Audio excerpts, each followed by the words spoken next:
Hello everyone, আসসালামু আলাইকুম। Welcome back to my channel. চলে আসলাম হচ্ছে লালবাগ থানার পাশে মঙ্গলী মেলায়। প্রত্যেক মঙ্গলবারে কিন্তু এই মেলা হয়, মঙ্গলবার ছাড়া কিন্তু কখনো আপনারা এই মেলা পাবেন না। এই মেলা এমন কোনো প্রোডাক্ট নাই যে না আছে। আমি আজকে হচ্ছে গস কাপড়ের কালেকশন দেখিয়ে দিচ্ছি। সুতি গস কাপড় প্রিন্টেরটা হচ্ছে 80 টাকা করে, মাত্র 80 টাকা করে গজ। আপনারা ব্লাউজ বানাতে পারবেন, কামিজ বানাতে পারবেন, ছোট বাচ্চাদের ড্রেস বানাতে পারবেন, সব কিছু করতে পারবেন। আর 80 টাকা দিয়ে হচ্ছে পাইকারি যদি নিয়ে যান আপনারা কিন্তু ভালো দামে সেল করতে পারবেন। এগুলো কিন্তু অনেক সুন্দর সুন্দর কালেকশন। আর এগুলো হচ্ছে এক কালারের সব গজ কাপড় আছে। ব্লাউজ পেটিকোটের জন্য ভালো করে কেউ যদি বানাতে চান 50 টাকা করে নিতে পারবেন। এক কালারটা হচ্ছে 50 টাকা আর প্রিন্টেরটা হচ্ছে 80 টাকা।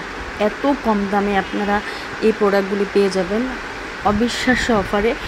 কম দামে পাইকারি গজ কাপড় নিতে, সব কিছু বানাতে আপনারা নিয়ে নিতে পারেন লালবাগ থানার পাশে, ঠিক মঙ্গলবারে মঙ্গলী মেলা।